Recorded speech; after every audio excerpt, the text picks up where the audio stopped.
인사합시다. 안녕하십니까? 예, 반갑습니다. 자, 오늘은 감정평가론 하는 날이에요. 감정평가론 교재 498쪽을 펴십니다. 498쪽 감정평가론. 문항수는 한 6문제에서 7문제, 7문제 정도 나오는 파트인데 목표 점수는 이제 5개에서 6개. 그러니까 여기서는 한두 개 틀리고 다 맞춘다라는 느낌으로 공부를 해주시면 좋습니다. 우리가 흔히 이제 가성비라고 하죠. 젊은 친구들 가성비 얘기 많이 하는데 투입 시간 대비 효과가 우리가 그동안 배우셨던 수요공급, 투자, 감정평가 이 수투감 중에 가장 가성비가 좋은 파트입니다. 그래서 수요공급 같은 경우는 한 5문제 나온다고 했을 때 2문제까지는 틀릴 수도 있다라는 가정을 해야 되고요. 투자론도 한 8문제 나왔을 때 한 3문제 정도는 틀린다는 가정을 하셔야 됩니다. 그래야지 우리 수험 생활을 좀 이렇게 원활하게 이렇게 운영해 나갈 수가 있습니다. 근데 감정평가론 같은 파트는 처음에 이제 공부하시기는 수요공급 투자만큼 어렵습니다만 어느 정도 개념을 잡아 놓으시게 되면 크게 응용되는 부분이 많이 없이 응용된다 하더라도 한두 개 정도 빼고는 시험에서 다 맞출 수가 있는 그런 파트입니다. 오늘은 이제 감정평가로서 반드시 알아야 될 내용들 위주로 수업을 진행할 건데요. 첫 번째로 공부하셔야 될 내용과 내용이 감정평가 관련되는 용어 정리입니다. 용어 정리. 일단 기준 시점 이란 단어와 시장 가치라는 단어에 대해서 좀 정리를 해볼 거고요. 두 번째는 감정평가는 순서인데요. 자, 감정평가는 지역 분석이라는 걸 먼저 해요. 이게 끝나고 나면 후에 개별 분석을 하게 되거든요. 그 지역 분석은 부동산을 분석하는 것이 아니라 부동산에 속한 지역을 분석하는 것이고요. 이게 끝나고 나면 이제 부동산 자체에 대한 분석인 개별 분석으로 가는 거예요. 세 번째는 이게 오늘 뭐 하이라이트입니다. 감정 평가를 하는 3방식이 있습니다. 3방식 그리고 7방법. 그래서 원가 방식, 비교 방식, 수익 방식이라는 게 있고 7방법에는 이제 원가법, 적산법, 거래사례 비교법, 임대사례 비교법, 공시가기준법, 수익환원법, 수익분석법 이렇게 해서 7가지가 있습니다. 일단 마지막 4번째가 이제 부동산 가격 공시제도. 그래서 오늘 다음 주 이렇게 해가지고 2주간에 걸쳐서요. 오늘은 요 감정평가론 전반적인 내용을 한번 개괄적으로 정리를 한번 해드리고 그다음에 다음 수업에서는 요 내용을 한번 더 간단하게 복습을 하고요. 그다음에 세부적인 사항까지도 수업을 진행할까 합니다. 그래서 2주에 걸쳐서 감정평가 가성비가 좋은 파트라고 했으니까 사실 그 감정평가론 같은 경우는 그 열심히 보통 못 하세요. 잘 못 하시는 부분이 많이 있습니다. 내용이 너무 어렵다고 하다 보니까. 그래서 그리고 또 이게 마지막에 있는 파트다 보니까 쌤들도 강의를 하다가 마지막 파트 진도 쫓기고 하다 보니까 약간 서둘러 마치는 경향이 좀 있거든요. 그래서 그런 부분을 초반에 좀 많이 잡아놓자라는 취지로 이 부분을 좀 열심히 하려고 합니다. 일단 지난주 수업했던 거 복습하고요. 수업 진행 계속하도록 할게요. 지난주 자료, 그러니까 오늘 나간 자료입니다. 자료 꺼내주시면 메일 정리 노트. 오늘은 10문제입니다. 10문제. 자, 제가 자료 풀 때 유의할 점 3가지 알려드린 바가 있습니다. 기억이 나실지 모르겠는데 첫 번째는 원본을 유지하자. 자료 푸실 때 원본 유지. 어차피 뒤에 답이 있기 때문에 자료에다가 뭐 이렇게 OX를 한다든지 아니면 틀린 부분을 체킹 한다든지 뭐 이렇게 하지 않으시는 게 좋다 그랬습니다. 이렇게 하지 않고 원본을 유지하는 게 좋다. 왜냐하면 풀이할 때 여러분들이 체크하시게 되면요. 요게 여러분들 실력이 아니지 않습니까? 그리고 집에 가서 복습할 때 미리 체크되어 있는 교재를 프린트를 보시게 되면 사실 효과를 100이라면 한 50밖에는 효과를 못 봅니다. 그래서 부디 원본을 유지해 주셨으면 좋겠고 두 번째는 이제 맞는 것은 맞는 상태대로 읽고요. 틀린 것은 맞는 것으로 전환할 수 있습니다. 답이 O 아니면 X일 거 아니에요. 그죠? 답이 O 아니면 X일 건데 O는 O 그대로 읽고 X는 O로 바꿔서 읽는 겁니다. 근데 지금 우리 어떤 상태냐면 원본이 유지되어 있는 상태란 말이에요. 자, 그러면 어떤 효과를 보실 수가 있냐면 눈에서는 틀린 지문을 보고 있는 거고요. 입으로는 그 틀린 지문을 맞는 것으로 전환시키는 겁니다. 그래서 입을 한번 틀린 것을 맞는 것으로 고쳐서 읽는 과정에서 실력 향상이 상당히 많이 이루어집니다. 그리고 세 번째는요. 항상 자료는 처음 자료부터 그러니까 우리가 지금 OX 자료를 오늘까지 해서 몇 번째 받고 있냐면 4번째 받고 있거든요. 4번째. 그러니까 항상 집에 가서 복습하실 때는 1번 자료부터 4번 자료까지. 그럼 다음 주에 5번 자료 받으시면 1번 자료부터 5번 자료까지. 이거는 전 과목 공통으로 적용하셔도 관계없습니다. 그러니까 그 3가지 원칙. 자료는 원본을 유지하자. OX는 물론 답이 없으면 뭐 이렇게 OX를 따로 해 보셔야 되겠습니다만은 그 원본을 유지하는 게 제일 좋다. 두 번째는 맞는 건 맞는 그대로 읽고 틀린 것은 맞는 것으로 전환해서 읽자. 세 번째는 항상 자료는 첫 자료부터 공부하시는 게 좋다. 이 원칙을 지켜주시면 우리 서브로 나가는 자료들을 효과를 좀 톡톡히 보실 수가 있다 하는 생각을 하시기 바랍니다. 메일 정리 노트 지난주 수업했던 것을 오늘 복습하는 거예요. 1번부터 갑니다. 자, 현재 5억 원인 주택이 매년 5%씩 가격이 상승한다고 가정할 때 4번 자료에 사회 자료 가정할 때 연금의 미래가치 계수를 사용해서 10년 후에 주택 가격을 산정할 수 있다라고 했는데 여기서 질문 한번 드려볼게요. 5억 보이세요? 그 옆에 매년 5%씩 보이세요? 예, 5억이 중요할까요? 매년 5%씩이 중요할까요? 여러분들 느낌에 5억이 중요할 것 같아요? 매년 5%씩이 중요할 것 같아요? 5억이 중요할 것 같아요? 매년 5%씩 중요할 것 같아요? 어떻게 알았어요? 5억이 중요해요, 5억이. 매년 5%씩은 한 개도 안 중요합니다. 그러니까 여러분들 이거 꼭 좀 기억하셔야 됩니다. 우리 부동산학 개론에 나오는 화폐 시간가치 계수는요, 무조건 복리 과정이에요. 그러니까 복리가 뭐냐면 원금에만 이자가 붙는 게 아니고 이자에도 이자가 붙는 걸 가정하는 게 복리입니다. 따라서 무조건 일시불 있든 연금도 관계없이 무조건 매년 5%씩, 매년 7%씩, 매년 10%씩이 나가는 겁니다. 걔는 안 중요해. 뭐가 중요하면 돈이 한 번 낳느냐, 여러 번 낳느냐가 핵심이에요. 돈이 한 번 낳느냐, 여러 번 낳느냐가 핵심입니다. 그래서 혹시 제가 멋이 중한디라고 물으면 여러분들은 돈이 중한디라고 얘기를 해주시는 겁니다. 그러니까 다시 묻겠습니다. 멋이 중요해요. 그럼 다시 묻겠습니다. 5억이 중요한 거예요? 매년 5%씩이 중요한 거예요?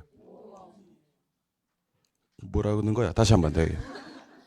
잘 못 들었어. 네.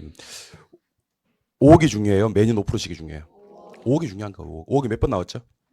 한 번 나왔고 한 줄 내려오시니까 10년 후라는 표현이 있습니까? 예, 그리고 요거는 연금의 미래가치 계수가 아니라 일시불의 미래가치 계수가 됩니다. 왜냐면 5억이 한 번 나왔으니까. 오케이? 그럼 1번은 OX. X, 오케이. X입니다. 2번. 매월 말 50만 원씩 5년간 들어올 것으로 예상되는 임대료 수입의 현재 가치를 계산하려면 저당상수의 역수를 활용할 수 있다 그랬습니다. 자, 잘 들으셔야 됩니다. 우리 지난주 수업에서 역수 세쌍을 배우셨습니다. 한번 다 복습해 볼게요. 1내 1현. 일시불의 내가계수하고 일시불의 현가계수가 역수고 연내감기. 연금의 내가계수와 감채기금 계수가 역수고 연현저상. 연금의 현가계수와 저당상수가 역수입니다. 한번 더 할게요. 지금 복습하는 거예요. 예. 1내하고 1현, 연내하고 감기, 연현하고 저상이 역수입니다. 근데 지금 문제가 어떻게 나왔냐면 매월 50만 원씩 찾았습니까? 조금 더 가다 보니까 그 줄 끝에 현재란 말 찾았습니까? 자, 매월 50만 원씩을 현재로 땡길 때는요. 어떤 공식을 써야 되냐면 연금의 현가계수 공식을 써야 돼요. 맞아요?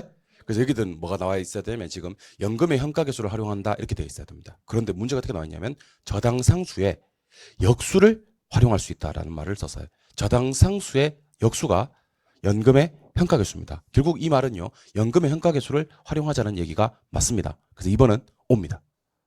요즘은 어려워요. 그러니까 매월 50만 원씩을 현재로 땡길 때는 연금의 현가계수를 쓰는 게 맞는데 연금의 현가계수를 쓰는 게 맞는데 저당상수의 역수가 뭐니까 연금의 현가계수니까 저당상수의 역수를 활용할 수 있다는 표현은 맞다고요. 혹시 이해가 안 되시면 일단 패스하세요. 이거 나중에 이해됩니다. 일단 2번 O라고 X라고. 3번 가기 전에 7번 한번 바라봐 주세요. 또 지난주에 했던 거 복습 한번 해봅시다. 자, 단위당 임대료. 단위당 임대료 곱하기 임대 단위수를 하면 가능조소득이 나옵니다. 출발할게요. 가공기. 그 다음. 그렇지. 유형순. 그리고 부세형세. 혹시나 싶어서 묻는 거니까 한번 대답해 보실래요? 혹시나 싶어서 묻는 거예요. 주차장 수입이 뭐죠? 주차장 수입. 기타 소득인가요? 예. 뭐 유지관리비, 그다음에 뭐 화재보험료, 재산세 이런 걸 뭐죠? 영업경비. 원금하고 이자의 합계를 뭐라 부르죠? 부채 서비스세. 그러면 지금 순영업소득 산정할 때 그랬어요. 자, 잘 들으셔야 됩니다. 순영업소득을 산정할 때는요. 순영업소득을 기준으로 그 위의 것들은 알아야 돼요. 근데 그 밑에 것들은 몰라도 돼요. 그래서 혹시 시험에서 순영업소득 산정할 때 필요한 항목 그러면 순영업소득을 기준으로 그 위의 것들은 알아야 돼, 몰라도 돼. 알아야 되지만 이걸 기준으로 그 밑에 것들은 아직까지는 몰라도 된다. 그런 얘기입니다. 그래서 문제 보시니까 순영업소득을 추정할 때 임대료 알아야 돼요, 몰라야 돼요? 알아야 되고요. 공실 알아야 돼요? 예, 공실 아셔야 됩니다. 재산세를 왜 알아야 되죠? 영업경비니까. 영업경비니까 알아야 돼요? 예. 그다음에 미쳤나봐. 주차료 수입이죠. 3번 읽다가 4번 읽었어요. 미쳤나보네. 근데 미쳤나봐. 정신 바짝 차리고 다시 한번 할게요. 예. 공실 다음에 주차료 수입. 주차료 수입 알아야 돼, 몰라야 돼? 알아야 되죠. 기타 소득이니까. 화재보험료. 화재보험료 알아야 돼요? 예, 왜요? 영업경비니까. 요건 맞는데, 이자 비용 보이십니까? 얘를 몰라도 돼요, 얘를. 이자 비용은 부채 서비스가 안에 들어가니까 순영업소득 구할 때는 필요가 없다. 그래서 이건 OX. X가 됩니다. 이자 비용 때문에 X. 그다음에 4번으로 갑니다. 영업경비에는 그랬습니다. 여러분들 우리 지난 수업에서 그 영업경비에 포함되는 항목도 있고 불포함되는 항목도 있다 그랬는데요. 자, 유지수선비, 화재보험료, 재산세, 기타, 수수료, 전기료, 전화료, 수수료, 광고비는 영업경비가 맞는데 공실및 불량부채, 부채 서비스액, 감가상각비, 소득세, 법인세는 경비가 아니다 그랬습니다. 자꾸 기억을 하시는 거예요. 예. 영업경비는 유지수선비, 화재보험료, 재산세, 감가상각비, 부채 서비스액, 소득세 등이 포함된다. OX. X. 요거는 이렇게 기억을 합시다. 총 6개가 지금 나왔거든요. 앞에 거 3개는 맞고 뒤에 거 3개는 삭제. 뒤에 거 3개는 경비다 아니다? 아니다. 뭐부터 경비가 아닌 거예요 그러면? 감가상각비, 부채 서비스액, 소득세 요까지는 경비가 아니다. 오케이? 5번. 화폐의 시간 가치를 고려하는 투자 분석 기법. 자, 우리 부동산 학계를 통틀어서요. 화폐의 시간 가치를 고려하는 건 총 4개가 있다 그랬습니다. 기날지 모르는데 자, 따라해 보세요. 수년가법, 내부순율법, 수익성 지수법. 그 4번째가 좀 중요한데 현가회수기간법 시작. 자, 현가회수기간법에서는 현가가 중요할까요? 회수기간법이 중요할까요? 현가가 중요합니다. 아까부터 자꾸 2개 찍으면 자꾸 틀린 사람이 있어. 현가회수기간법에서는 현가가 핵심입니다. 현가가 핵심입니다. 그래서 읽어보니까 화폐 시행가치를 고려하는 투자분석기법에는 수년가법 맞습니다. 내부순율법도 맞습니다. 수익성지수법도 맞습니다. 하지만 회수기간법은 틀립니다. 현가회수기간법이라고 해야 됩니다. 어쨌든 OX. X. 오케이. 6번으로 갑니다. 내부수익률이란 예상된 현금 유입의 내가와 현금 유출의 현가를 서로 같게 만드는 할인율로 수년가를 0으로 수익성 지수를 1로 만드는 할인율을 의미한다. 이거 OX. 왜 X인지 알려드릴게요. 자, 우리 수년가법하고 내부수익률법하고 수익성 지수법은요. 할인연금 수지분석법이에요. 할인연금 수지분석법의 전제 조건이 뭔지 아세요? 할인연금 수지분석법은 수입도 현가고요. 지출도 현가예요. 수입 현가, 지출 현가 빼갔나 하면 수년가법, 내부수익률법, 수익성 지수법이 됩니다. 빼면 수년가법, 같게 만들면 내부수익률법, 나누면 수익성 지수법. 그래서 여기 틀린 이유는 뭐냐면 내부수익률이란 예상된 현금 유입의 현가와 그래야 돼요. 현금 유입의 현가와 현금 유출의 현가를 서로 같게 만드는 할인율이다라고 했는데 내가가 아니고. 그러니까 할인연금 수지분석법에서는 할인을 해버리기 때문에 수입이 내가다, 현가다. 현가다. 그래서 항상 머릿속에 이 생각하셔야 됩니다.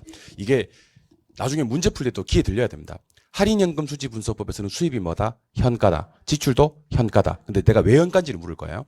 수입도 현가고 지출도 현가가 맞는데 수입은 왜 현가예요? 그러면 할인했으니까. 지출은 왜 현가예요? 그러면 원래 현가다. 내 지난주에 이거 많이 했었는데 할인연금 수지분석법은 수입도 현가고 지출도 현가인데 수입은 왜 현가예요? 그러면 할인했으니까. 지출은 왜 현가예요? 그러면 걔는 원래 현가야. 그러니까 할인연금 수지분석법이니까 원래는 수입이 내가가 맞는데 걔를 할인해버려서 수입도 현가가 되는 게 할인연금 수지분석법이에요. 따라서 할인연금 수지분석법의 금지 단어 내가예요.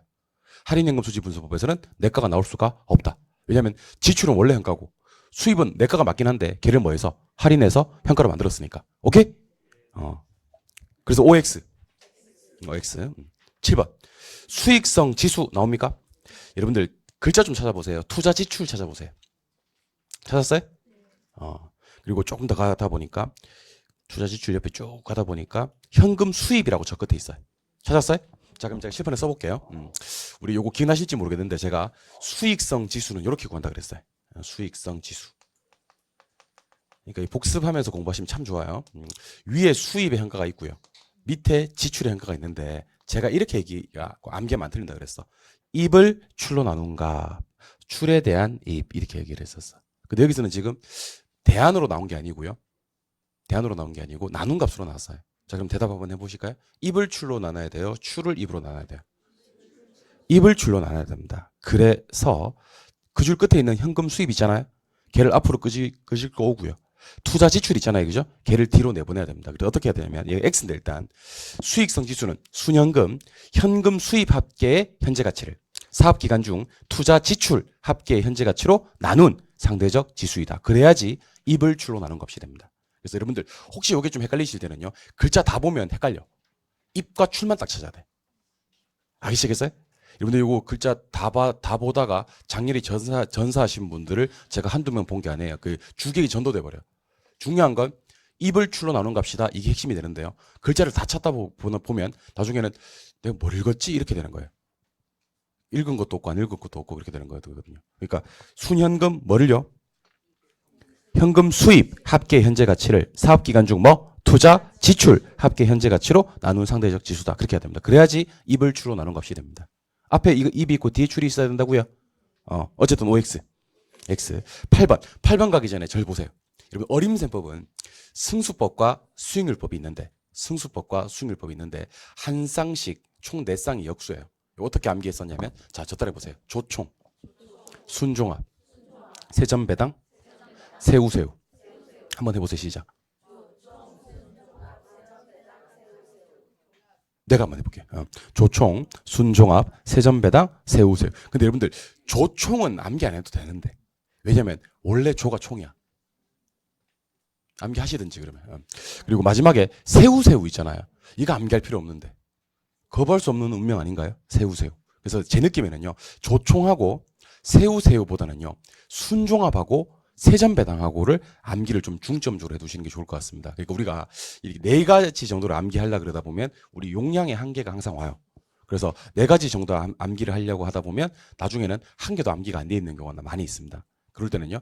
한 2가지 정도를 그냥 눈도장만 찍어두시고 나머지 2가지를 확실하게 암기하는 방법도 암기 방법 중에 하나가 될 수가 있습니다. 그래서 순에는 누구랑 역수고요? 종합, 세전이랑은 배당. 자, 그러면 여기서는 그걸 물어보는 거예요. 종합하는 이유라고 순소득 승수가 역수가 맞나요? 맞죠? 순종합이 역수다라고. 한 3초 전에 내가 방금 얘기했잖아요. 순종합 역수라고. 특히 요거 2개는 따로 기억. 순종합하고 세전배당하고는 따로 기억하자고 얘기했잖아. 그쵸? 예. 앞에 이건 맞아요. 근데 옆에 지분배당률하고 세후현금 수지 승수가 역수다. 감각적으로 이거는 X라는 생각이 드셔야 됩니다. 지분배당률은 세전 현금 수지 승수와 역수가 됩니다. 아시겠어요? 근데 이 8번 같은 지문이 실제 시험장에 가셔서 문제 푸시다 보면요. 엄청 어려워요. 왜 어려운지 아세요? 8번 같은 문제가 이 많은 글자들 중에 틀리는 글자가 딱 한 글자 틀렸어요. 딱 한 글자.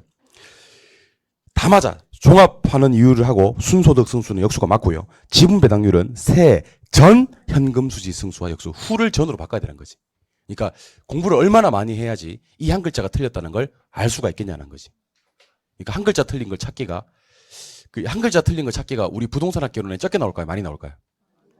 정말 많이 나옵니다. 상향여가 대신에 무슨 여가 나오냐면 하향여가 나와요.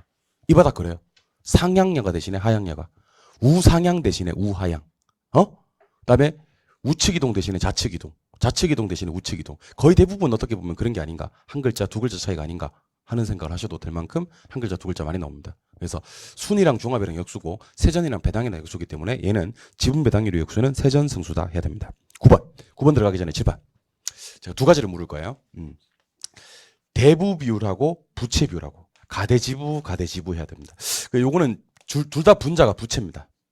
둘 다 분자가 부채야. 예. 근데 가대니까 가치분의 부채는 대부 비율이고. 맞아요? 그다음에 지분분의 부채. 지부. 지분분의 부채는 부채 비율이 됩니다. 그리고 얘가 20이면 얘는 80분의 20이라서 25% 정도 나오고요. 50이면 50분의 50에서 100% 나오고 60이면 40분의 60에서 150%, 80이면 20분의 80에서 400%, 100이면 빵분의 100에서 무한대가 됩니다. 근데 이 문제는 지금 뭘 물었냐면 부채 비율을 물었습니다. 부채 비율은 부채에 대한 지분의 비율 땡입니다. 땡. 자, 부채 비율은 뭐에 대한 뭐라고 해야 되면 지분에 대한 부채의 비율을 해야 됩니다. 밑에 뭐? 지분, 위에 뭐? 부채. 그리고 뒤에 거 맞아요. 대부 비율이 50%일 경우에는 부채 비율은 100%가 된다. 이건 맞는데 앞에 게 틀렸습니다. Understand? 10번. 자, 우리 부동산학 개론에서 1과 비교하는 게 총 4개가 있는데요. 1과 비교하는 것들은 싹 다 1보다 클수록 좋아요. 1보다 작아서 좋은 건 세상에 없어요. 아시겠어요? 세상에 1보다 작아서 좋은 건 없다. 그 EBS 보니까 그런 거 있더라고. 세상에 나쁜 개는 없다. 뭐 그런 프로그램이 있더라고. 세상에 1보다 작아서 좋은 건 없다. 그럼 1보다 다 클수록. 그럼 당연히 10번에 부채 감당률이 1보다 뭐하면 크면 차입자의 원리금 지불 능력이 충분하다라고 해야 됩니다. 어쨌든 얘는 OX, X가 됩니다. 자, 그래서 우리 공부하는 방법 다시 한번 강조를 합니다. 원본 유지, 맞는 건 맞는 채로 읽고 틀린 것은 맞는 것도 고쳐서 읽고 항상 자료는 1번 자료부터 복습을 시작한다. 그래서 1번부터 지금 이렇게 한번 해봅시다. 맞는 건 맞는 대로 읽고요. 틀린 건 맞는 것으로 고쳐서 읽어보시는데요. 큰 소리로 읽어주시는 게 좋습니다. 왜냐하면 이게 지금은 이 부분을 틀리게 냈지만 나중에는 다른 부분을 틀리게 낼 수가 있는 거거든요. 그래서 다른 부분들도 같이 읽어주시면 좋습니다. 1번 시작. 현재 5억 원인 주택이 매년 5%씩 가격이 상승한다고 가정할 때 일시불의 미래가치 계수를 사용하여 10년 후에 주택 가격을 산정할 수 있다. 2번 시작. 매월 말 50만 원씩 5년간 들어올 것으로 예상되는 임대료 수입의 현재 가치를 계산하려면 저당 상수의 역수를 활용할 수 있다. 3번 시작. 순영업 소득을 추정할 때 임대료, 공실, 주차료 수입, 화재보험료가 필요하다. 이자 비용 생략하고요. 4번 시작. 영업경비에는 유지수선비, 화재보험료, 재산세 등이 포함된다. 앞에 거 세 가지만요. 5번 시작. 화폐의 시간 가치를 고려하는 투자 분석 기법에는 순영가법, 내부수익률법, 수익성 지수법, 현가회수 기간법이 있다. 6번 시작. 내부 수익률이란 예상된 현금 유입의 현가와 현금 유출의 현가를 서로 같게 만드는 할인율로 순현가를 0으로 수익성 지수를 1로 만드는 할인율을 의미한다. 7번은 생각 좀 하시고 일단 7번 시작. 수익성 지수는 순현금, 현금 수입 합계의 현재 가치를 사업 기간 중에 투자 지출 합계의 현재 가치로 나눈 상대 지수이다. 8번 시작. 종합환원 이율은 순소득 승수의 역수이며 지분 배당률은 세전 현금 수지 승수의 역수이다. 9번 시작. 부채 비율은 지분에 대한 부채 비율이며 대부 비율이 50%일 경우에는 부채 비율은 100%가 된다. 10번 시작. 부채 감당률이 1보다 크면 차입자의 원리금 지불 능력이 충분하다. 이렇게. 아시겠죠? 예. 그러니까 자꾸 반복해서 귀찮아하지 마시고 자꾸 반복해서 풀어주시면 상당히 좋을 것 같습니다. 여기서 저는 뭐 여기서 우리가 방금 읽었던 지문에서 실제 시험에 몇 문제가 나올지 가늠도 안 됩니다. 정말 중요한 거 많이 했으니까 반복해서 한번 읽어주시고요. 오늘은 감정평가론 그럼 들어가도록 하겠습니다. 지난주 투자론 수업했기 때문에 복습을 상당히 자세하게 해드린 거예요. 상당히 자세하게 해드렸습니다. 원래 할애된 시간보다 한 3배, 4배 정도 시간 써서 정리를 해드렸으니까 집에 가서 보시기도 좀 편할 거라고 생각이 들어요. 자, 그럼 감정평가로서 일단 기본적으로 정리하셔야 될 용어.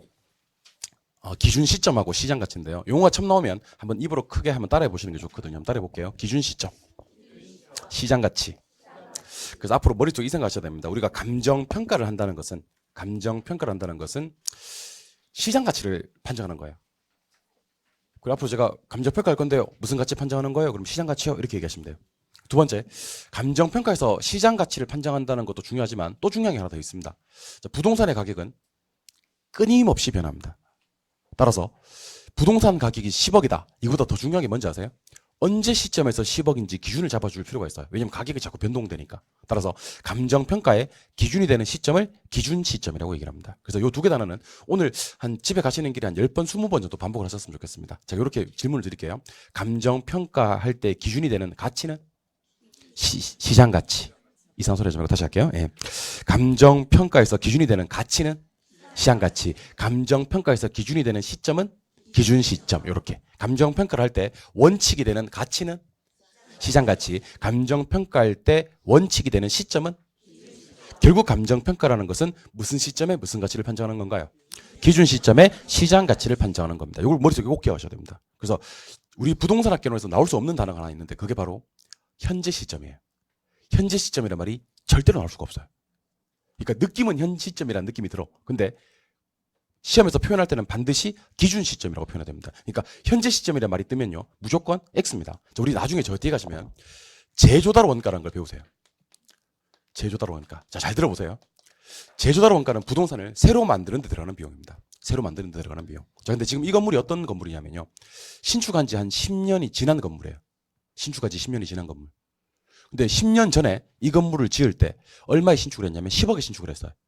그럼 신축비가 얼마라고 했죠 방금 제가? 10억. 근데 그거는 제조달원가가 아니에요. 제조달원가가 아니에요. 그럼 어떻게 해야 되냐면요. 그걸 지금 다시 지어야 돼요. 지금 다시 지을 때 들어가는 비용을 제조달원가라고 합니다. 그럼 10년간 가격이 만약에 50% 올랐다. 그러면 15억이 방금 50% 올랐다 그러잖아요. 그죠? 15억이 제조달원가예요. 그러면 지금 다시 짓는다. 느낌은 그 느낌이야. 근데 시험에서 지금 다시 짓는다 그러면 X가 되는 거예요. 제조달원가가 뭡니까? 그러면 여러분들은 기준 시점에서 신축할 때 들어가는 비용이다. 이렇게 얘기를 해야지 시험에서 맞아요. 제조달원가는 신축 비용이면 틀림이 없는데 언제 다시 지어야 돼요? 기준 시점. 두 번째, 우리 뒤에 가시면 이런 단어를 배우시게 됩니다. 자, 잘 보세요. 여러분들 제가 오늘 감정평가 관련해서 용어 정리를 좀 많이 해드리려고 하거든요. 용어 정리를 해놓잖아요. 나중에 가면 다 쉬워요. 자, 일단 뒤에 가시면 시점 수정이라는 단어를 배우시게 돼요. 자, 시점 수정이 뭔지 알려드리겠습니다.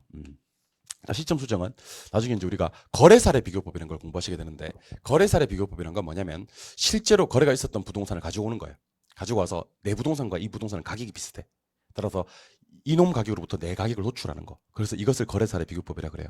첫 번째 하는 작업이 사정보정인데 걔는 됐고요. 두 번째 시점 수정이라는 작업을 하게 돼요. 시점 수정은 얘가 한 6개월 전에 거래가 있었어요.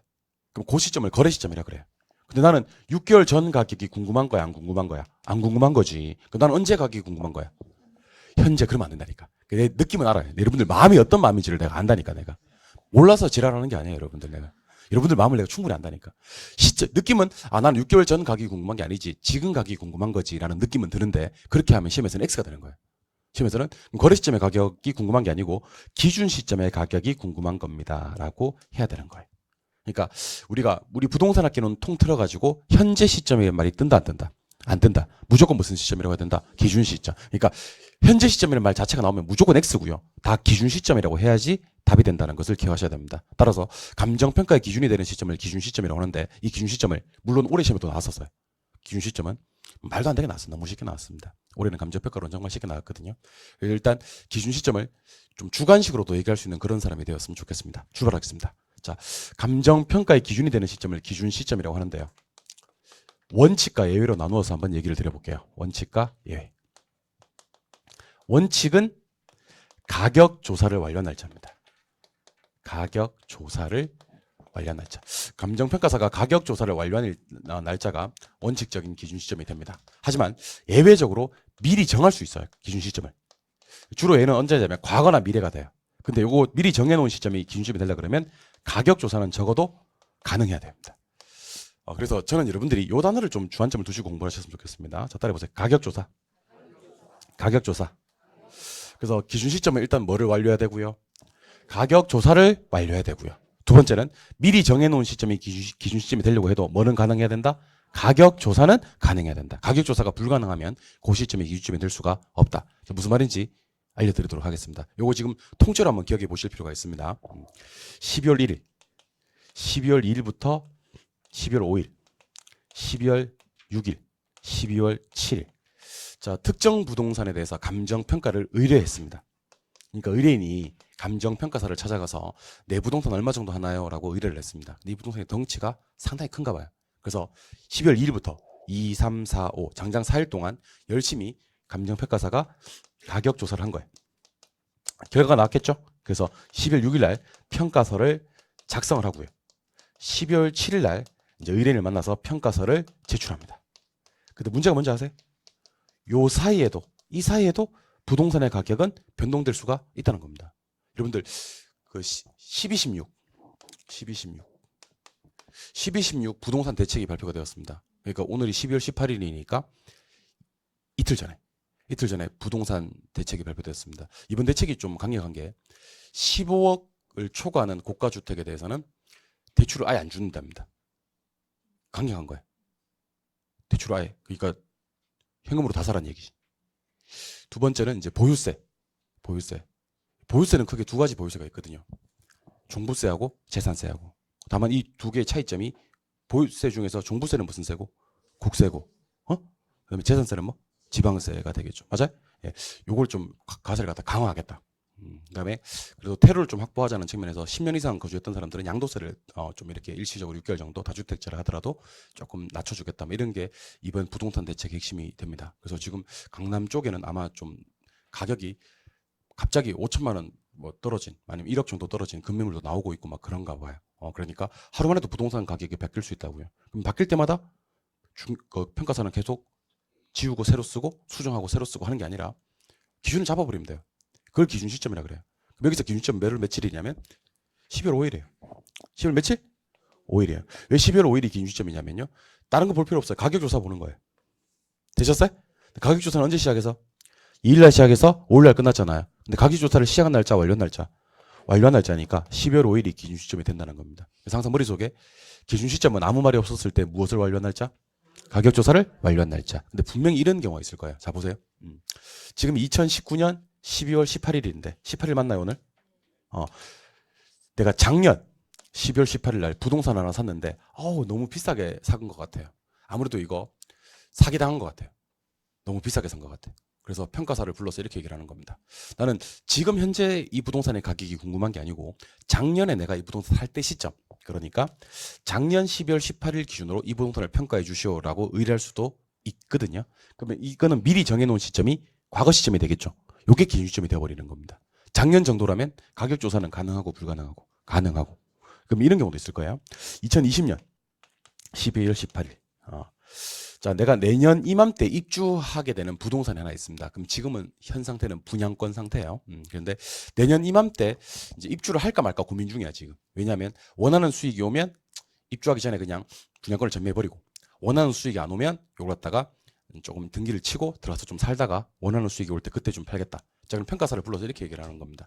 나는 지금 지어지고 있는 이 상태 부동산 가격이 궁금한 게 아니고 내년에 입주할 때 시점에서 이 부동산 가격이 얼마냐라고 의뢰할 수도 있다는 겁니다. 그때는 미리 정해놓은 시점이 미래 시점이 되는 거지. 되셨어요? 그리고 내년 정도라면 가격 조사는 가능해 불가능해? 가능하겠지. 그럼 그때는 미래 특정 시점이 미리 정해놓은 시점이 기준시점이 될 수도 있다는 겁니다. 그래서 기준 시점이 과거나 미리 정해만 놓고 가격 조사만 가능하다면 과거나 미래가 될 수도 있기 때문에 절대로 현재 시점이라고 하셔서는 안 되고 꼭 집어서 기준 시점이라고 얘기를 해 주셔야 되는 겁니다. 그리고 이거는 어쩔 수 없어요. 이건 법 조문 그대로, 감정평가 규칙 그대로 나오는 조문들이기 때문에 요 그대로 기억하셔야 됩니다. 기준 시점은 뭐를 완료한 날짜? 가격 조사를 완료한 날짜. 미리 정해놓은 시점이 기준점이 될 수도 있다 없다? 있다. 그러려면 뭐는 가능해야 돼? 가격 조사는 가능해야 돼. 그리고 아까 말씀드렸듯이 예전에 거래가 있었던 시점의 가격이 궁금한 게 아니잖아요. 나는 기준 시점의 가격이 궁금하잖아요. 그러면 거래 시점의 가격을 기준 시점의 가격으로 땡겨오는 작업을 네 글자로 아까 뭐라 그랬어요? 시점 수정이라 그랬어요. 다시 거래 시점의 가격을 기준 시점의 가격으로 땡겨오는 작업을 뭐라고 부른다? 시점 수정. 시점 수정은 물론 한 번 더 해드릴 거예요. 이번에는 감정평가라는 작업이 기준 시점에서 시장 가치를 구하는 작업이다 그랬는데 시장 가치에 대해서도 한번 얘기를 드려보도록 하겠습니다. 시장 가치. 그리고 간혹 이제 쌤 우리가 왜 감정평가사가 분명히 있는데 왜 우리가 중개업자가 될 사람들인데 감정평가를 배워야 될까요? 라고 생각하시는 분들이 계신데 여러분들 감정평가론 배울 필요가 있을까요? 없을까요?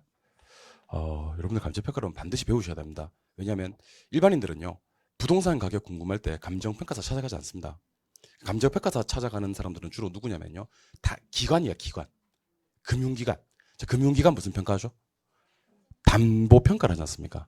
이 부동산 얼마짜리다 담보평가. 그때 법적으로 이게 저게 평가사가 첨부돼야 됩니다.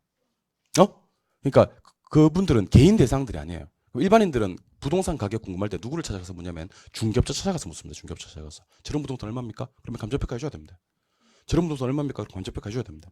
그러니까 일반인들은 중개업자를 찾아가서 감정평가를 합니다. 중개업자들은 감정평가하고 나서는 돈을 받아요, 안 받아요? 안 받지. 얼마입니다 해주고 그다음에 뭐 할 때 중개할 때 돈을 받지. 그렇잖아요?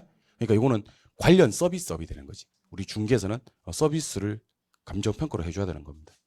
그러니까 혹시 중개업자한테 찾아와서 의뢰인이 물었어요. 저런 아파트는 얼마 정도 합니까? 라고 물었는데 그걸 저한테 물어요. 감정평가사한테 가서 물어봐. 이렇게 얘기를 하면요. 힘들게 자격증 땄지만 샷다문 내려야 됩니다. 다른 업종을 해봐야 돼.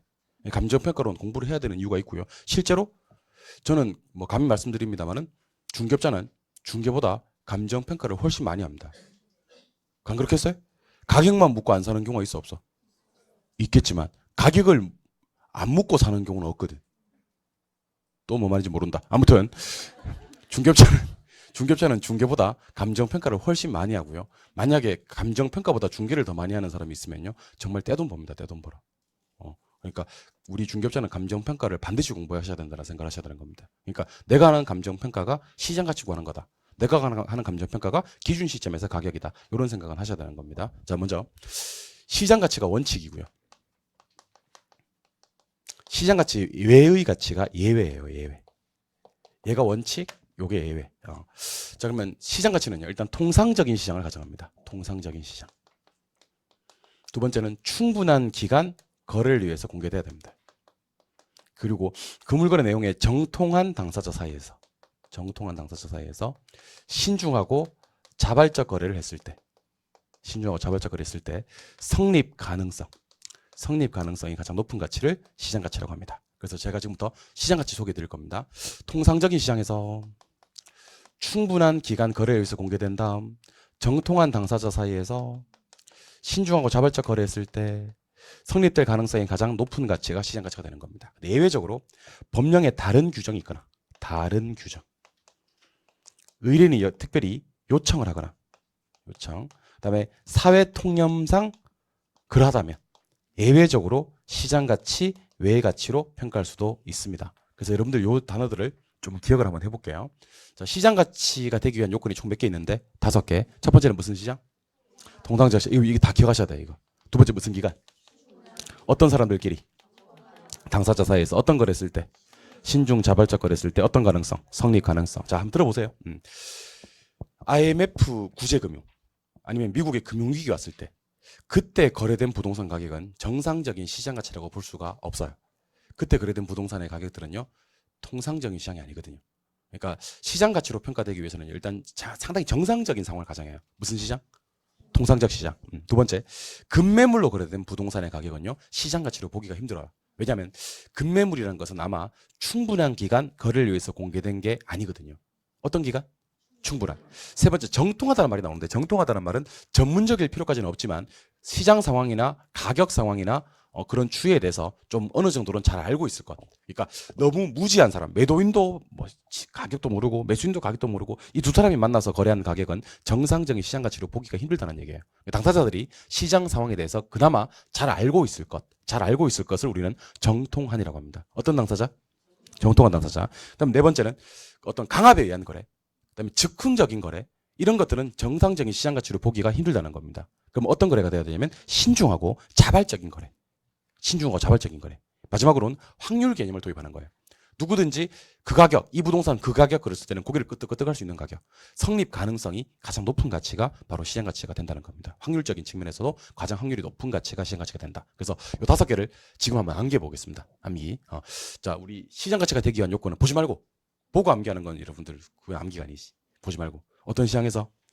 통상적 시장에서 어떤 기간 거래되고 충분한 기간 거래되고 어떤 당사자 사이에서 정통한 당사자 사이에서 어떤 거래했을 때 신중 자발적 거래했을 때 뭐가 높아야 돼? 성립 가능성. 근데 뭐 법령에 다른 규정이 있거나 의뢰인 요청을 하거나 사회 통념이 그러하다면 예외적으로 시장 가치 외의 가치로 평가할 수도 있습니다. 그럼 이 예외는요 어떻게 시험 나오냐면 법령에 다른 규정이 있는 경우에는 뭐로 평가합니까? 이렇게 나온다는 거지. 의뢰인이 특별히 요청하는 경우에는 무슨 가치로 평가합니까? 이렇게 나온다는 거지. 그러니까 시험 지문에 사회 통념, 다른 규정, 요청 이런 말이 나왔을 때는 시장 가치다, 시장 가치 외의 가치다, 시장 가치 외의 가치다. 이해하셨어요? 예. 자, 그러면 아까 제가 살짝 사정 보정이라는 말을 했는데요. 사정 보정이 바로 뭐냐면 특수한 사정이 개입되어 가지고 여기다 쓸까요? 특수한 사정이 개입되어 가지고 고가나 저가로 거래된 가격을 정상적인 시장 가치로 바꾸는 작업이 바로 그 유명한 사정 보정입니다. 자, 그럼 칠판 보시고 저랑 이 얘기 한번 해보겠습니다. 자, 사정 보정이 뭔지를 지금 공개하는 겁니다. 잘 보세요. 우리가 저 뒤에 가시면 오늘 배우실 거예요. 거래 사례 비교법이라는 걸 공부하게 돼요. 자, 거래 사례 비교법은 뭐냐면 실제로 거래가 있었던 거래 사례와 비교해서 사정 보정, 시점 수정, 지역 요인 비교, 개별 요인 비교, 면적 비교 등을 통해서 부동산의 가액을 산출하는 방법을 거래 사례 비교법이라고 합니다. 자, 그럼 제가 하는 얘기를 잘 들어보세요. 자, 의뢰인이 와서 묻습니다. 저런 아파트 얼마나 합니까? 그러길래 제가 뭐라 그랬냐면 제가 중개업자예요. 저런 아파트는 5억 합니다. 그랬어요. 그러니까 의뢰인이 뭐라고 하냐면 4억 8천짜리 내가 봤는데 그러는 거예요. 그럼 내가 당황을 해요, 안 해요? 전혀 하지 않아요, 여러분들. 왜냐하면 제가 뭐라고 하냐면 4억 8천짜리는 사실은 급매물로 나온 물건이 있었는데 사실 그저께 급매물이 빠졌다. 그래서 이제는 정상적으로 5억을 주셔야 됩니다. 요 행동이 사정 보정이에요. 자, 급매물이라는 사정이 개입되어서 지금 저가로 거래된 거 맞습니까? 근데 그거는 정상적인 시장 가치가 아니잖아요. 그래서 정상적인 시장 가치로 바꿔주는 작업이 바로 뭐다? 사정 보정. 그래서 급매물 빠졌어. 이제 2천 더 주셔야 돼. 그러면 의뢰인이 뭐라고 하냐면 사정 보정 하시는군요. 이렇게 얘기를 한다는 거죠. 이해하셨어요? 예, 한번 더 해볼까요? 예. 의뢰인 와서 묻습니다. 저런 아파트 얼마입니까? 그랬어요. 제가 저런 아파트 5억인데요? 라고 얘기한 거예요. 그러니까 의뢰인이 뭐라고 하냐면 내가 6개월 전에 4억 8천에 보고 갔었는데 그렇게 얘기를 하는 겁니다. 저는 전혀 당황하지 않죠. 6개월 전에는 4억 8천 했었는데 그동안 시세가 2천만 원씩 올랐습니다. 그래서 이제는 5억 주셔야 됩니다. 이렇게 얘기를 하는 겁니다. 그러면 의뢰인이 뭐라고 하는지 아세요? 아니요. 시점 수정하시는군요. 라고 얘기를 합니다. 사람은 응용력이 없어. 응용력. 아유, 자, 잘 들어봐요. 뭐가 사정 보정이고 뭐가 시점 수정인지를 알아야 됩니다. 알겠죠? 예, 대답은 참 잘하는데. 괜찮아요, 여러분들. 모르니까 하고 났지, 그죠? 예, 괜찮아요. 그래서 사람 다 좋아 보이네. 예, 괜찮아요. 사람이 나빠서 그런 게 아니잖아요, 그죠? 예, 그러니까. 자, 들어보세요. 그 6개월 전 시점에서는 4억 8천씩 했었는데 지금 감정평가라는 기준 시점에서 2천만 원 올라버린 거예요. 시점이 다른 거지. 그걸 바로 잡는 작업은 시점 수정이에요. 그러니까 잘 들으셔야 됩니다. 똑같이 4억 8천이 5억이 되더라도 어떤 작업을 했느냐에 따라서 경우에 따라서는 사정 보정이라고 하고요. 경우에 따라서는 시점 수정이라고 하는데 뭐를 사정 보정이라고 하고 뭐를 시점 수정이라고 하냐면 특수한 사정이 개입되어 가지고 고가나 저가로 거래된 것을 정상적인 시장 가치로 바꿔주는 작업은 사정 보정이고요. 거래가 있었던 시점의 가격을 감정평가의 기준이 되는 기준 시점으로 땡겨오는 작업은 시점 수정이라고 합니다. 그래서 제 스토리를 한 번만 더 들어보실랍니까? 그리고 이게 사정 보정인지 시점 수정인지 비교 한번 해볼랍니까? 이게 머릿속에 개념이 확 있어야 돼요. 실제로 사정 보정과 시점 수정을 명확하게 구분해내는 사람이 많지 않아요. 그 상태로 시험장에 들어가요.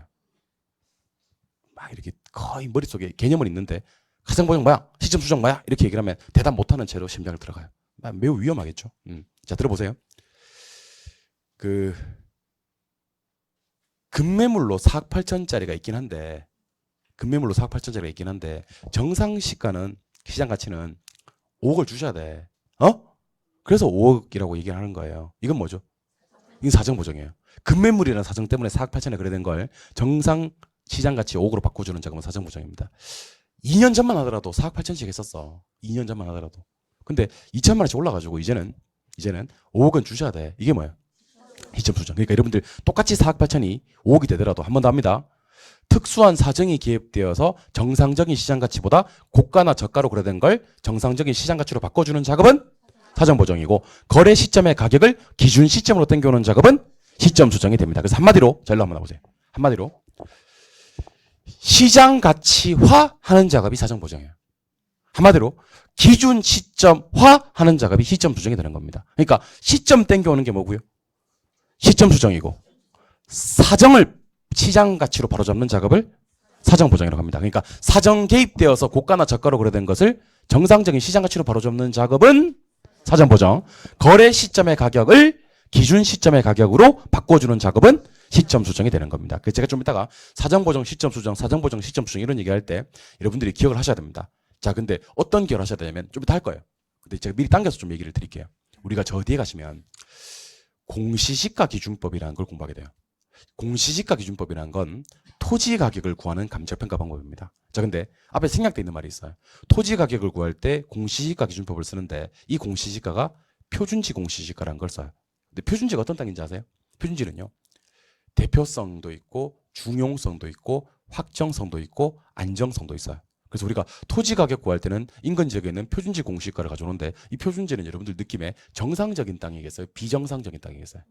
상당히 정상적인 땅이에요. 그러면 이 표준지 가져와서 비교를 할 때는요. 사정 보정을 할 필요가 있다 없다? 없다. 시점 수정을 할 필요가 있다 없다? 있다. 시점 수정을 해야 됩니다. 자, 잘 보세요. 나중에 이 표준지 공시가는 언제 가격일지 내가 물으면요. 1월 1일 가격이라 그래요. 언제 가격? 근데 내가 지금 감정평가하는 시점은 1월 1일이겠어 아니겠어? 아니에요. 여러분들 1월 1일 날 감정평가하는 거 아니면요. 시점 수정은 반드시 해야 되는 겁니다. 1월 1일 날 감정평가라도 시점 수정을 해야 됩니다. 왜냐면 하루 만에도 가격은 바뀌거든. 근데 1월 1일 날은 감정평가를 할 수가 없어요. 왜냐면 1월 1일 날은요. 신정이잖아요. 빨간 날이잖아. 빨간 날에 감정평가사가 회사 출근해야 안 해요. 안 해. 그러니까 1월 1일 날 감정평가라는 일은 세상에 없어 사실은. 그러니까 1월 1일 날 감정평가 하진 않는다면 그 표준지 공시가가 언제 가격이라고요? 1월 1일. 그 내가 지금 5월 1일 날 감정평가 하려고 해. 그동안 가격 변했겠어 안 변했겠어? 변했지. 그럼 뭐는 해야 되는 거야? 시점 수정을 해야 되는 거지. 근데 표준지란 땅이 원래 무슨 땅이냐면 지극히 정상적인 땅이라고. 여러분들 표준이란 게 영어로 뭔지 아세요? 스탠다드예요. 표준. 영어 약하구나. 영어 약해. 표준이 영어로 스탠다드예요. 스탠다드. 그 정말 스탠다드한 땅이에요. 이 땅에다가 사정 보정을 할 일이 있다 없다? 없다. 근데 이 땅도 언제 가격이라서 1월 1일 가격이라서 내가 지금 감정평가는 기준 시점이 1월 1일만 아니라면 뭐는 해야 되는 거예요? 시점 수정은 해야 되는 겁니다. 근데 이걸 외우시면 안 된다니까. 그러니까 자꾸 막 외워요. 이렇게. 표준지 공시지가는 사정 보정을 할 필요가 없고 시점 수정은 해야 한다. 어우씨 이렇게 안 외워지지. 표준지 공시지가는 사정 보정을 할 필요가 없고 시점 수정을 해야 된다. 어우씨 다음에 다음 기회 이렇게. 그러니까 한번 생각해 보세요. 표준지란 땅이 정상 비정상. 정상적인 걸 또 사정을 보정할 필요는 없지. 근데 표준지도 언제 가격이다 이게? 1월 1일 가격이다. 내가 지금 기준은 감정평가하려는 기준 시점이 1월 1일만 아니라면 뭐는 해야 된다. 시점 수정. 사실은 사정 보정보다는 시점 수정이 더 유명해요. 왜 더 유명하냐면요. 사정 보정은 안 해도 되는 경우가 있거든요. 안 해도 되는 경우가 있어요. 정상적인 상황일 때는요. 사정 보정할 필요가 없어요. 근데 시점 수정은 통상적으로 하는 게 일반적이에요. 그래서 나중에 이제 거래사례 비교법이나 공시지가 기준법 계산 문제에서요. 시점 수정을 하지 않는 경우는 거의 없어요. 시점 수정은 거의 해요. 근데 사정 보정은요. 경우에 따라서 생략되기도 한다는 걸 기억하시고 특히 표준지일 때는 사정 보정을 할 필요가 없다는 것도 기억을 하셔야 됩니다. 근데 뭐는 해야 된다는 것도 시점 수정은 해야 된다는 거. 알겠죠? 그러니까 물론 뒤에 가면 다 해요. 다른데 제가 용어 정리하는 김에 여러분들한테 이 말씀을 드리는 거고요. 이번에는 지역 분석과 개별 분석이라는 것을 소개해 드릴 건데 역시 중요한 건 용어예요. 용어. 자, 7번 보실래요? 내가 감정 평가하려는 부동산을 우리는 대상 부동산이라 그래요. 내가 감정 평가하려는 부동산을 대상 부동산. 자, 그럼 이게 대상 부동산입니다. 대상 부동산에 대해서 감정 평가를 의뢰하면요. 감정 평가사는 중개업자는 부동산을 쳐다보지도 않습니다. 쳐다보지도 않고 먼저 이 부동산이 속한 지역을 분석합니다. 우리 이것을 지역 분석이라 그래요. 그럼 지역 분석은 부동산 자체에 대한 분석인가요? 아니면 부동산에 속한 지역을 분석하는 건가요? 지역을 분석하는 거겠죠. 지역 분석을 하는 이유가 뭔지 아세요? 먼저 하는 이유는 표준적 이용과 가격 수준을 판정하기 위해서입니다. 가격 수준. 그러니까 지역 분석은 가격까지는 몰라요. 대략 얼마쯤 한다 하는 가격 수준밖에 몰라요. 근데 이걸 하고 나서 부동산 분석에 들어가는 겁니다. 부동산 자체 분석. 자체 분석을 갖다 우리는 개별 분석이라 그래요. 그러면 지역 분석과 개별 분석은 말 그대로 감정 평가하는 순서를 얘기하는 거예요. 그러니까 먼저 무슨 분석을 해라. 지역 분석을 하고 그다음 무슨 분석을 한다. 개별 분석을 한다. 개별 분석은 왜 하냐면요. 최유효 이용과 구체적 가격을 산정하게 됩니다. 자, 그러면 칠판 보시고 가격을 알라 그러면 무슨 분석을 해야지 가격을 구할 수 있다. 개별 분석을 해야. 그러니까 지역 분석해가지고는 가격은 몰라. 가격의 수준까지만 얼마쯤 한다 정도까지만 알 수가 있고 개별 분석을 해야지 구체적 가격을 알 수가 있는 거예요. 그러니까 결과적으로 가격을 알라 그러면 무슨 분석은 해야 되는데 개별 분석이란 걸 해야 되는데 그 전에 무슨 분석을 먼저 해서 지역 분석을 먼저 해서 가격의 수준을 판정하는 겁니다. 그러니까 예를 들면 이런 겁니다. 의뢰인이 여러분들이 지금 중개업소에 앉아 있어요. 근데 의뢰인이 따라릉 하고 전화가 왔어요. 그래서 무슨 부동산입니다. 그랬더니만 제 부동산 팔려고 하는데 얼마 받을 수 있나요? 이렇게 얘기를 하는 겁니다. 그러면서 그분이요. 자기 부동산 가격을 조금 정확하게 알아보고 싶나 봐요. 그래서 제 부동산은요. 2016년도에 건축이 된 부동산이고요. 33평짜리고 정남향에다가 로얄층에다가 막 그렇게 얘기를 하는 겁니다. 그럼 중간에 말 끊어야 됩니다. 여러분들. 다 듣고 앉았으면 안 돼. 됐고. 예, 알겠는데 됐고. 동네가 어디죠? 라고 물어야 됩니다. 동네가 어디죠? 그러니까 절대로 부동산부터 먼저 분석하는 일이 없다고. 남향이 중요합니까? 남향이. 뭐 로얄층이 중요하나 지금? 더 중요한 건요. 그 부동산이 어느 지역에 속해 있는지가 먼저 따져져야 된다는 겁니다. 그러니까 막 정남향이고 로얄층이고 막 삐까뻔쩍 다 대리석이야. 막 올 대리석이야. 근데 저기 태백에 있어. 태백에. 그러면 가격이 쌀 거 아닙니까? 그죠? 그리고 막 다 쓰러져가 막 연탄볼로 떼고 막 그렇죠? 예, 일산화탄소 많이 마셔야 되고 막 그런데 강남 한복판에 있는 거야. 그럼 가격이 비싼 거거든요. 그러니까 제일 먼저 따져봐야 되는 것은 개별 분석이 아니라는 얘기예요. 개별 분석이 아니라 지역 분석을 해야지 동네 듣는 순간 그 지역에 있는 아파트들 평당 얼마쯤 한다 나와 안 나와? 나오지. 이게 지역 분석이에요. 그럼 지역 분석은 아직까지는 때려주고도 가격을 알 수는 없는 거야. 가격의 수준만. 그 다음에 이제 그걸 봐야 되는 거지. 남향인지 동향인지 로얄층인지 1층인지 신축인지 구축인지 이런 걸 개별 분석이라 그래. 개별 분석 끝나고 나면 이제 구체적 뭐까지 가격까지 접근할 수가 있는 겁니다. 그러면 여러분들 먼저 지역 분석에서 가격 수준 판정한다는 건 이해가 되신 거네요 지금. 나중에 개별 분석에서 구체적 가격을 구할 수 있다는 것도 이제 이해가 되신 거네요. 그럼 여러분들을 지금 힘들게 하는 단어는 아마 처음 나오는 단어니까 최유효 이용과 표준적 이용 요 단어에 대해서 여러분들이랑 저랑 용어 정리를 마칠 수 있었으면 좋겠습니다. 지금 이 자리에서. 자, 7번 보세요. 이용에는 크게 두 가지 이용이 있습니다. 표준적 이용과 최유효 이용이 있습니다. 처음 나오는 단어니까 대답 한번 해보세요. 표준적 이용, 최유효 이용. 자, 표준적 이용은 어떤 걸 말하느냐면 일반 평균을 얘기하는 겁니다. 일반은 뭐 스탠다드를 얘기하는 거예요. 커먼. 그다음에 평균은요. 에버리지를 얘기하는 겁니다. 그러니까 여러분들 저기 우리 학창 시절에 공부 잘하는 반, 공부 못하는 반 이런 거 있었잖아요, 그죠? 그래서 우리 담임쌤이 들어와서 기분이 안 좋아 담임쌤이 우리 반 이번에 꼴찌했다. 뭐 그러면 그 반에 공부 못하는 잘하는 애가 있을까 없을까요? 있겠지. 하지만 뭐를 내니까 평균을 내니까 공부를 제일 못하는 반이 된 거야. 그러니까 제가 얘기하고 싶은 건 뭐냐면 자, 잘 보세요. 표준적 이용이란 건 뭐냐면요. 아주 일반적이고 평균적 이용을 얘기하는 겁니다. 예컨대 특정 지역을 쫙 분석을 해봤어요. 자, 눈을 크게 뜨세요. 눈을 크게 뜨시고 표준과 최유효는 들으셔야 돼요, 지금. 아시겠어요? 이거 들으셔야 됩니다. 그리고 옆 사람한테 얘기도 해줄 수 있어야 돼. 눈을 크게 뜨시고 귀를 쫑긋 세우시고 머리를 총명하게 하신 다음에 저를 바라봐 주시기 바랍니다. 아시겠어요? 총명하게 하세요. 예. 자, 저 보시고 표준이란 것은 일반적이고 평균적인 이용인데 어떤 지역을 분석해 봤더니만 주택이 한 90% 정도 돼요. 그 지역에. 그리고 상가가 한 10% 정도 돼요.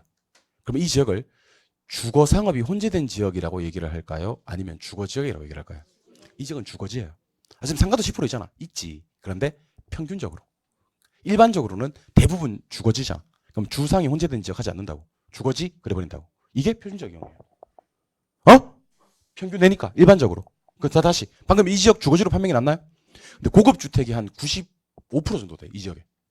중급 주택이 한 3%, 저급 주택이 한 2% 정도 돼. 그럼 이 지역은 고급, 중급, 저급 주택 지역이 혼재된 지역이라고 그래요? 아니면 그냥 고급 주택지라 그래요? 그럼 여러분들이 입으로 지금 이 지역의 표준적 이용을 얘기한 거예요. 자, 이 지역은 주거지다, 상업지다, 공업지다. 주거지고 주거지 중에서 무슨 주거지다? 고급 주거지다. 그러면 고급 주거지 같으면 평당 얼마쯤 한다 나와 안 나와? 그게 표준적 이용이에요. 그러니까 지역 분석은 그 지역이 평균적이고 일반적으로 어떻게 이용되고 있는지를 따지는데 그걸 무슨 이용? 표준적 이용. 표준적 이용을 따지면 평균적인 이용을 알 수 있잖아, 우리가 지금. 일반적인 이용을 알 수 있잖아. 그럼 가격이 뭐를 알 수 있다? 수준을 알 수 있는 거예요. 그러면 그 다음에 이제 개별 분석을 하는 건데, 개별 분석은 최유효 이용을 따지는 겁니다. 최유효 이용은 최고, 최선의 이용을 얘기하는 겁니다. 영어로 표현해 볼까요? 영어로. 최고, 최선의 이용은 최상급을 써야 돼요. 원래 최고, 최선은 최상급을 씁니다. 더 플러스 EST. 더 플러스 EST가 최상급이에요, 여러분들. 아시겠죠? 예, 그래서 최고, 최선의 이용, 영어로 들어갑니다. 더 highest라 그래요. highest and best. best use라고 합니다. 더 highest and best use가 최유효 이용입니다. 그러면 최고 최선의 이용을 전제로 감정 평가를 한다. 최유효 이용을 전제로 감정 평가를 한다라고 얘기를 하는데 무슨 말인지 알려드릴게요. 여러분들 부동산만 감정 평가를 하는 게 아닙니다. 부동산만 평가하는 게 아니라고 사람도 평가받는 자리가 있어요. 맞선, 면접 이런 건 사람도 평가받는 자리라고. 맞나요? 그럼 사람이 맞선이나 면접 볼 때요. 그냥 여러분들 지금 입고 있는 옷을 그대로 입고요. 맞선 보러 가거나 면접 보러 가야 안 가요? 안 가요, 안 가요. 안 가. 큰일 나. 큰일 난다? 지금 입고 있는 옷을 그대로 입고 맞선을 보러 가거나 면접을 보러 가면요. 취업이 잘 안 돼요. 결혼은 이미 잘 안 되고요. 그러면 사람이 또 평가받는 자리에서는요. 가장 좋은 모습, 내가 보여줄 수 있는 베스트 모습으로 평가를 받거든요. 그래서 집에서 가장 좋은 옷 입고 뭐 그다음에 그 구두에 깔창도 좀 깔고 그런 모습으로 평가를 받는다고요. 부동산도 마찬가지예요. 부동산을 감정 평가할 때는요. 현재 이용되고 있는 상태 그대로 평가받는 게 아니라 최유효 이용을 전제로 평가를 합니다. 물론 최유효 이용에서 미달될 때는요. 감가를 해줘요. 예를 들면 이런 겁니다. 느낌이 이렇게 있어야 돼요. 만약에 그 지역에 최유효 이용된 아파트의 가격이 33평짜리 아파트 가격이 예컨대 10억이라고 가정합시다. 근데 이거는 최유효 이용 상태를 가정한 거거든요. 근데 거기 보니까 로얄층이 아니고 1층이야. 그럼 감가. 남향이 아니고 뭐 동향이야. 그럼 또 감가. 신축이 아니고 오래된 부동산이야. 그러면 감가. 나중에 감가라는 작업을 하면 되는 거지. 일단 전제 조건은요. 무엇을 전제로? 최유효 이용을 전제로 평가를 한다는 겁니다. 그럼 최유효 이용을 평가한다는 것은 얘는 부동산 자체에 대한 분석을 얘기하는 거예요. 자체에 대한 분석을 하게 되면 뭐를 할 수가 있냐면 구체적 가격을 알 수가 있는 겁니다. 이해하셨어요? 올해 시험에는 뭐가 나왔냐면 이게 나왔어요. 지역 분석과 개별 분석을 비교한 설명이다. 틀린 것을 찾아라. 이렇게 나오고요. 자, 보세요. 지역 분석은 미시적, 부분적 분석이고 개별 분석은 거시적, 전체적 분석이다. OX. 그 느낌이 와야지. 그 지역 분석은 부동산에 속한 지역을 따지는 거잖아요. 그러니까 얘가 좀 크게 보는 거야. 거시적이고 전체적 분석이라면 개별 분석이 부동산 자체에 대한 분석이니까 조금 미시적이고 부분적 분석입니다. 제 느낌에는요. 이걸 틀리는 사람은 없어요. 이걸 틀린 사람 없는 거니까 무조건 맞추라고 내는 문제니까 제 생각에는 먼저 지역 분석에서 표준적 이용과 가격 수준 따지고 나중에 개별 분석에서 최유효 이용과 구체적 가격을 따진다. 제 느낌에는 지역 분석에서 가격 수준 알 수 있고 개별 분석에서 가격 안다는 것까지는 느낌이 왔을 거고요. 따로 하나 기억하셔야 될 건 지역 분석은 표준적 이용 따진다. 최유효 이용 따진다.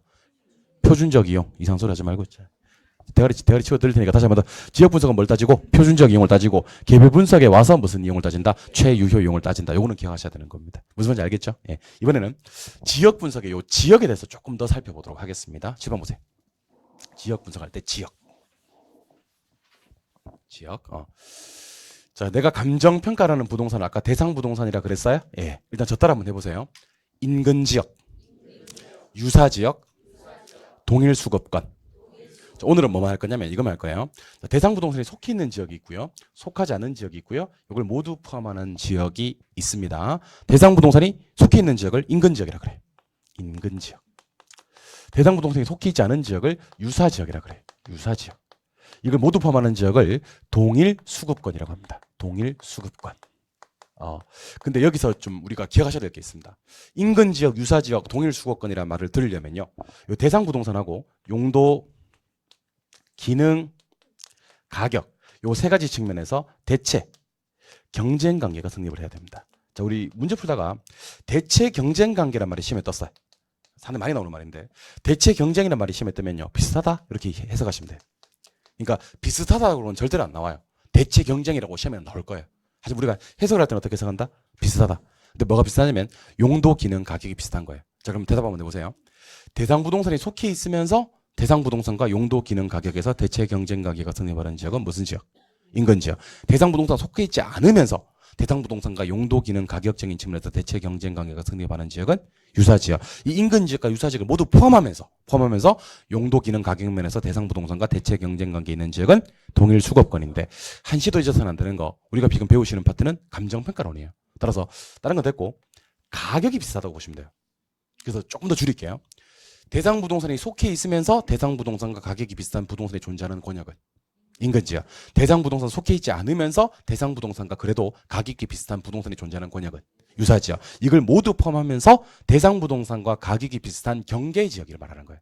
여기까지가 가격이 비싸고 이걸 벗어나면 대상 부동산 가격이 달라지는 그 경계 지역을 뭐라고 부른다? 동일 수급권. 그래서 여러분들 컨디션 좋을 때는 이렇게 얘기하시면 돼요.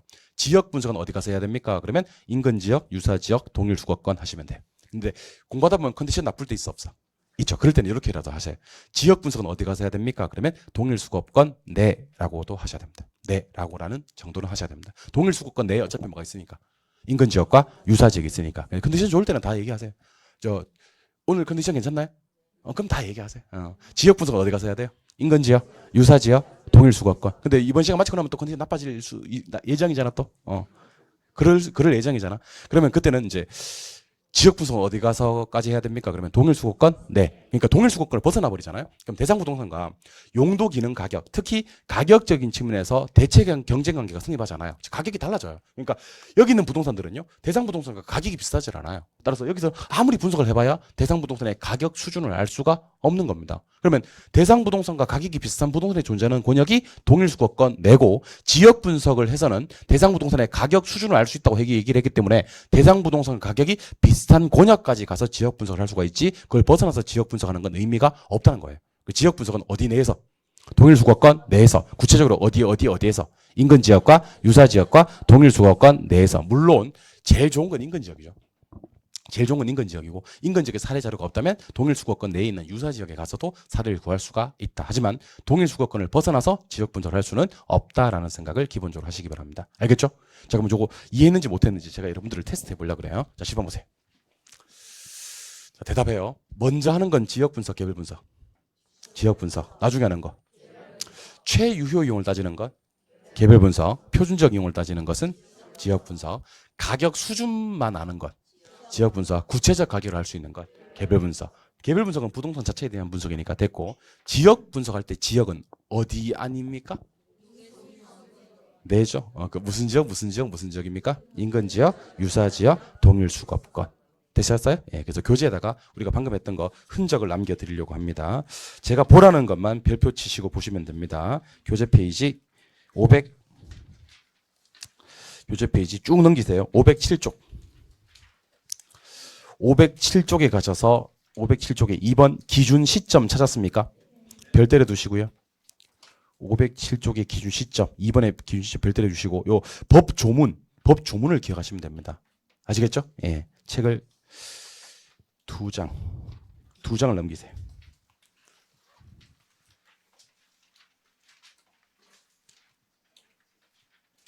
넘기셨습니까? 예. 2번에 보니까 시장 가치라는 표현이 나와요. 시장 가치 별 하나 때려 두시고요. 이거는 오른쪽 페이지로 가시면요. 오른쪽 페이지로 가시면 가로 1번과 가로 2번이 되어 있습니까? 그거 묶어 주세요. 가로 1번과 가로 2번. 자, 그럼 천천히 한번 대답해 보세요. 원칙은 무슨 가치인데? 시장 가치인데. 자, 오른쪽 페이지로 가서 가로 1번과 2번을 묶었나요? 예. 예외적으로 무슨 가치로 평가할 수도 있다? 시장 가치, 외의 가치. 그럼 시장 가치가 되기 위한 요건 몇 개? 5개. 7개라고. 한 장에다 진짜. 도대체 7개는 어디서 나와? 5개. 참, 8개 같았으면 또 내가 대충 이해를 하려고 그랬어. 근데 7개는. 8개도 아니고 7개도 아니고. 뭐 됐어요? 예, 뭐 괜찮아요, 여러분들. 괜찮아. 그럴 수 있어요. 저 사람 좋을 수 있잖아요, 그죠? 예, 저처럼 좋을 수. 시장 가치는 요건 몇 개? 5개. 시장 가치 외 가치는 몇 개? 3개. 그럼 당연히 그걸 공부하셔야 되겠죠? 예. 책을 조금 넘기셔서. 다른 거 보지 마세요. 제가 보라는 것만 보시면 됩니다, 지금은. 책을 좀 넘기셔서 교재 페이지 524쪽. 524쪽에 가시니까 6절에 지역 분석과 개별 분석이라는 표현이 나옵니까? 근데 제 밑에 보니까 참고해서 표가 나오죠? 그 표에다가 별을 때려주시면 좋아요. 참고해서 표. 그래서 지역 분석과 개별 분석 중 누가 선행하고 후행하는지, 그 다음에 어떤 이용을 따지는 건지, 그 다음에 뭐 가격 수준을 아는지, 가격을 아는 건지 그런 게 나와 있고요. 오른쪽 페이지로 살짝 가보시니까 이번에 지역 분석의 대상 지역이라고 돼 있습니까? 거기 이제 그 제2조 정의 거기다가 별 하나 때려주시면 돼요. 얘는 그냥 법조문 그대로 보셔도 돼요. 13, 14, 15. 13번 제목이 뭐죠? 인근지역. 14번 제목은 유사지역. 15번 제목은 그 구분하는 기준은 뭐냐면 대상 부동산이 속해 있느냐, 속해 있지 않느냐, 아니면 그 둘을 다 포함하느냐, 이렇게 구분하시면 돼요. 되셨어요? 예. 그리고 책을 또 넘기셔서 다른 건 전혀 보지 마세요. 보지 마시고 교재 페이지 533쪽. 533쪽에 가시니까 제일 위에 또 역시 표가 하나 나올 거예요. 533의 제일 위에 표 있습니까? 요 표, 533 제일 위에 표에다가 별을 때려 두시고요. 요 표를 갖다가 오늘 하루 종일 요 표를 갖다가 한번 다뤄볼 겁니다. 그래서 여러분들 제 목표는 뭐냐면 2020년 새해가 밝아오기 전에 감정평가론 예를 들면 7개 나왔을 때 한 절반 정도로 맞출 수 있을 만큼의 실력을 드리는 게 제 목표예요. 할 수 있어요, 여러분들. 지금은 이제 우리 3개 했어요, 3개. 뭐를 했냐면 기준 시점이란 용어 정리하셨나요? 그 다음에 시장 가치란 용어 정리하셨나요? 그 다음에 지역 분석, 개별 분석에 대한 용어 정리를 하셨나요? 그러면서 아울러서 사정 보정과 시점 수정이라는 단어에 대해서 공부를 해본 적이 있습니까? 예, 여기서 한 문제는 무조건 나와. 한 문제는 무조건 나오고, 두 번째는 이제 지금 가지고 계신 요 표, 533에 있는 요 표. 시간 하실 때, 쉬는 시간에 제가 좀 쉬었다 올 테니까 여러분들이 쉬지 마시고 533 제일 위에 표 있잖아요, 그죠? 요 표를 갖다가 꼼꼼하게 한번 읽어주시면 좋을 것 같습니다. 알겠죠? 10분 쉬었다가 그 다음 내용 정리하겠습니다.